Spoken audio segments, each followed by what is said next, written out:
E olha só, muita gente pode ter a ideia que a igreja despreza a ciência e que fé e razão são impossíveis de andarem juntas. Mas o que estas pessoas não sabem é que, mais de 100 anos antes de Cristo, a Bíblia já aconselhava os fiéis, por exemplo, a irem ao médico, porque já se entendia que a ciência é um bem dado por Deus à humanidade. Agora nós vamos direto ao Santuário Basílica Nossa Senhora da Piedade, conversar com o pró-reitor do santuário, Padre Samuel Fidelis, que vai nos ajudar a entender melhor o papel dos médicos segundo a Bíblia. Bom dia, Padre Samuel. Seja muito bem-vindo. Hoje é dia do médico e também dia de São Lucas, né? É muito importante sobre a gente falar sobre a medicina, né, Padre? Bom dia, Padre.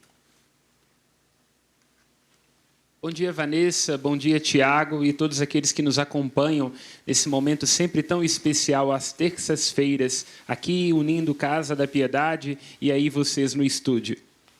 Importante. Padre, para a gente começar esse bate-papo, né, a gente falou que hoje, né, eu acabei de reforçar que hoje é dia do médico e também dia de São Lucas. Como que a palavra de Deus retrata a medicina? A medicina já é uma ciência que vem antes do nascimento de Cristo, né? Como que é essa relação da medicina com a fé e com a espiritualidade? Então, o trecho mais claro que nós temos na Escritura, que faz uma menção aos médicos, está lá no livro do Sirácida, ou Eclesiástico, no capítulo 32.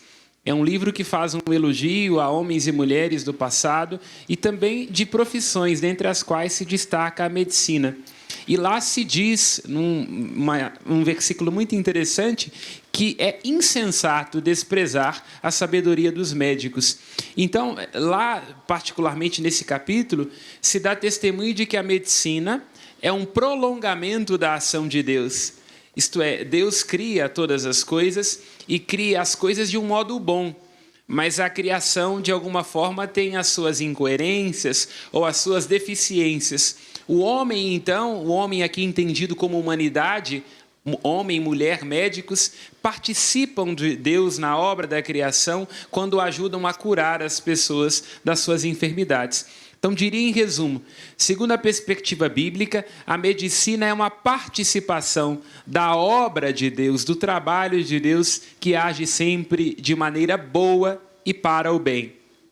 Padre Samuel, a gente sempre fala, né, aqui no Manhã, na TV Horizonte, sobre o chamado vocacional.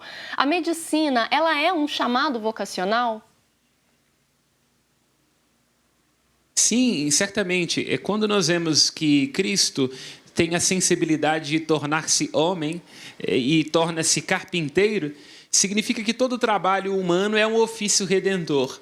Portanto, cada vez que uma mulher e um homem desenvolvem uma atividade, por mais simples que ela seja, ali está um ofício divino, um trabalho redentor, isto é, Deus continua a agir enquanto aquele que cria, que transforma, que traduz em tudo aquilo que existe o seu amor e particularmente nós, na medida em que feitos sacerdotes, profetas e reis em Jesus Cristo.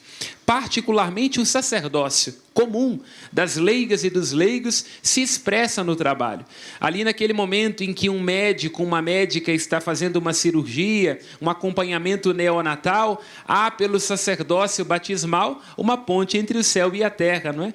Ela empresta seu conhecimento, sua memória, o médico empresta sua destreza para que Deus haja com a sua bondade. Padre Samuel, muitos cristãos têm uma dificuldade, ou até mesmo aquele mito, né, de ir ao médico. Qual que é a importância, né, de nós fiéis irmos ao médico? Qual que é o conselho, né, que a Bíblia, a igreja nos dá? Muita gente fica com medo, com receio, fala, não, estou sentindo uma dor, Deus vai me curar, e não procura um médico, né? É importante a gente procurar essa ajuda médica.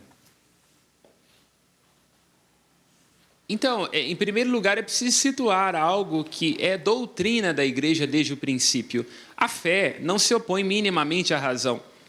Esta é uma ilusão, ou diria, para usar uma expressão contemporânea, uma fake news muito atual, desde o iluminismo, que é a ideia de imaginar que a fé ela só pode existir no momento em que nós deixamos de ser racionais, ou também o contrário. Não, na verdade, elas são, fé e razão, realidades distintas, mas não opostas. Então, é possível conciliar a perspectiva espiritual, compreendendo, antes de tudo, que o Evangelho é uma palavra de cura. Olha o que Cristo diz na sinagoga, no início do seu ministério, lá em Lucas 4.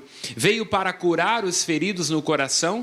Portanto, há uma dimensão de cura, não só no Evangelho, mas ecoando em todo o Antigo Testamento, um Deus que cura as feridas, o pastor que se aproxima das dores das suas ovelhas. E é preciso compreender também que isso em nada se opõe à perspectiva do conhecimento racional, do desenvolvimento da técnica, já que a ciência, antes de tudo, é um dom de Deus, né? Que nos ajuda naquilo que é próprio da inteligência humana. Então é preciso demarcar e deixar claro: a fé não se opõe à razão. É possível ter uma espiritualidade consolidada e que caminha juntinho com ir ao médico, com cuidado com o corpo, que é templo do espírito, com a preocupação com a saúde. Essas realidades são distintas, mas não se opõem. Semana passada a gente falou, né, padre, sobre essa questão do cuidar do corpo como templo do Espírito Santo, e a profissão médico é uma profissão que exige cuidados também, né? É uma pessoa que está ali servindo, né, o seu irmão, servindo ao outro, amparando em muitas situações delicadas, mas é uma profissão que a pessoa também tem que olhar com muito carinho para ela, porque assim como os sacerdotes lidam com muitas questões que vêm de outras pessoas, os médicos também precisam ter esse cuidado, principalmente com a saúde mental, né? Há uma frase que eu gosto de citar muito de um dos clássicos, que é Juvenal, que diz: quis custodia ipso custodiet.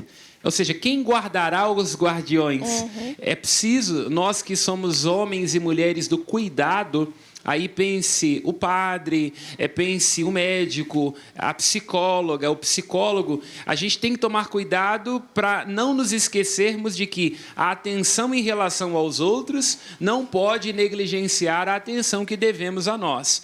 Então, certamente, estas profissões, ou este estilo de vida, ou esta vocação, como é próprio do padre, irmãs de caridade, médicas, médicos, cuidadores de um modo geral, tem que tomar cuidado para não negligenciar os próprios sentimentos, negligenciar o próprio corpo, não negligenciar aquilo que é próprio da afetação quando nós estamos cuidando de alguém, a dor, o sofrimento, a morte nos provoca profundamente. Então é preciso sim que nós nos doemos, nos empenhemos em direção ao outro, mas tomando cuidado com o complexo de salvador da pátria, porque senão nós nos adoecemos tentando dar soluções que fogem ao nosso alcance para a enfermidade ou para dificuldades de quem se coloca diante de nós. Padre Samuel, hoje é dia de São Lucas, né? Sim. São Lucas é patrono da medicina. Qual que foi a relação do santo com a medicina? Então, a Bíblia dá testemunho, particularmente quando nós vamos lá à carta aos Colossenses, capítulo 4, versículo 14, de que São Lucas era médico. Paulo usa uma expressão muito bonita, meu amado médico, entendendo aqui o amor no sentido grego de filia, um amor fraterno. É muito interessante destacar isso, porque é daí que nós temos essa compreensão de Lucas como médico, que de alguma forma se dá a conhecer de um modo mais sutil em algumas características, como, por exemplo, o grego do apóstolo Lucas, que escreve o Evangelho com este mesmo nome, Evangelho segundo Lucas, e que escreve os Atos dos Apóstolos, é o melhor grego do Novo Testamento. É muito preciso, muito límpido, com um vocabulário muito rico, tanto quanto, por exemplo, é Lucas quem narra, lá no capítulo 22, se não me engano, deste Evangelho, que Lucas soa sangue, que Jesus soa sangue no Getsêmani. Quer dizer, é um conhecimento muito preciso da ciência, um estado de angústia profunda que leva alguém a transpirar sangue. Então, quer dizer, além desta citação de Paulo na carta aos Colossenses, nós vemos inúmeros resquícios, poderíamos dizer assim, né? Ou apontamentos ao longo do Novo Testamento que dão a conhecer aquela que é a precisão própria de um médico, um homem de grande cultura, um homem de um conhecimento científico, né? Então é assim que nós chegamos a essa conclusão dessa medicina como sendo a profissão de Lucas. Padre Samuel, é impossível a gente falar sobre medicina e não lembrar da questão da cura, que o senhor muito bem disse. O que a Bíblia fala sobre cura? Então, eu diria que toda a Escritura é um processo de cura, não é? Nós nos perdemos de Deus como ovelhas feridas quando deixamos de escutar a sua voz no jardim. Então, a Bíblia dá testemunho de modo poético, simbólico, que nós somos criados num estado de plenitude e que esta plenitude significava também um bem-estar físico, corporal. A Bíblia, assim, dá testemunho de que no paraíso os nossos pais e mães eram imortais, isto é, não tinham passibilidade, ou seja, não estavam sujeitos ao sofrimento e à dor. Depois do pecado e como consequência do pecado, a Bíblia dá testemunho de que a enfermidade passa a ocupar um espaço na existência humana, não é? Como gosto sempre de cantar e de citar autores, poetas, né? Gosto muito da Flávia Venceslau, quando ela diz: não há nenhum caminho isento de chorar. Então, a dor faz parte da consciência humana. E, evidentemente, já que a Bíblia fala do encontro do humano com o divino, ela está cheia de dores.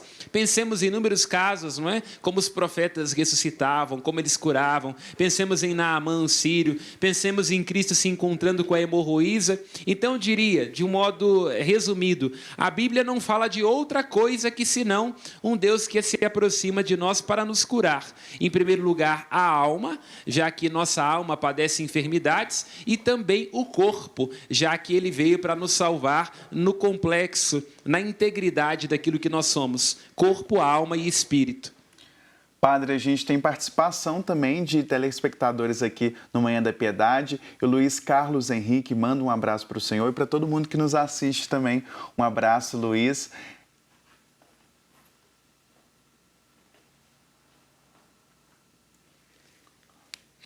Padre, para a gente caminhar, para o nosso fim do nosso bate-papo, eu gostaria que o senhor deixasse uma mensagem para os médicos nesse dia de hoje e também para os fiéis, para reforçar a importância de se procurar a medicina também. Em primeiro lugar, quero retribuir o abraço do Luiz Carlos, tanto quanto de todos que nos acompanham. Somos sempre um só coração e uma só alma, nessas manhãs que tanto forram o nosso espírito e o nosso coração. A mensagem aos médicos diria: olha, deixe que a graça de Deus atue com a sua misericórdia. A medicina por si só é empírica, prática, objetiva. Nenhum de nós tem dúvida de que é preciso muita inteligência para ser médica e médico. No entanto, a inteligência sem a visita da graça e da misericórdia corre o risco de tornar-se árida.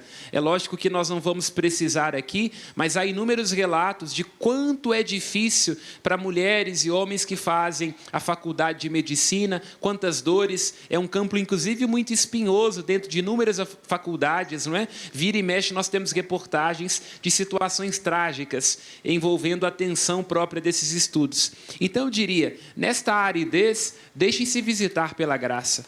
Tomem consciência de que a ciência humana já é grande, mas ela pode ser ainda maior quando fecundada pela misericórdia e pela inteligência de Deus, não é?